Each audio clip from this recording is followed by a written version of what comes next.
পূজা, client চলে এসেছে, ওনারাই আমাদের থেকে ফ্ল্যাট কিনবে।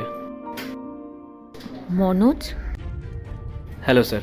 হ্যালো, সব ডকুমেন্ট রেডি আছে তো? হ্যাঁ স্যার, সবক্ষণ আপনার ডকুমেন্টসগুলো নিয়ে আসছি। ঠিক আছে।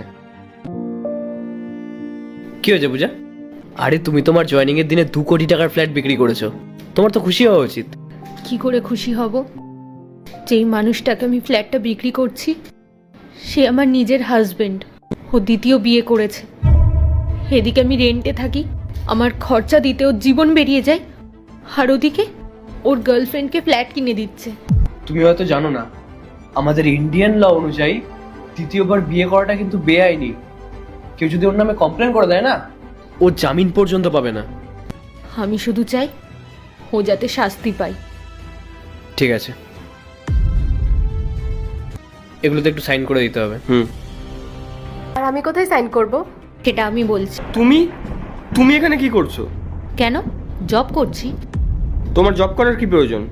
তুমি তো আমার কোনো খরচা দাও না, তাই জন্য ভাবলাম নিজে ইনকাম করি। আমার বাচ্চাটাকে তো বড় করতে হবে আমাকে। মনোজ এটাকে? আরে এটা তো আমার। আমি ওর ওয়াইফ।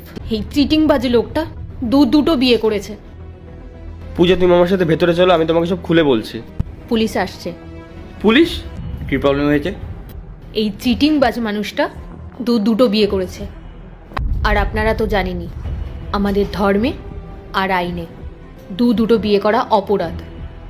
পূজা প্লিজ আমাকে একটা সুযোগ দাও। পূজা, যেতে যেতে আমার আর আমার বাচ্চার জন্য একটা বাড়ি তো দিয়ে গেল।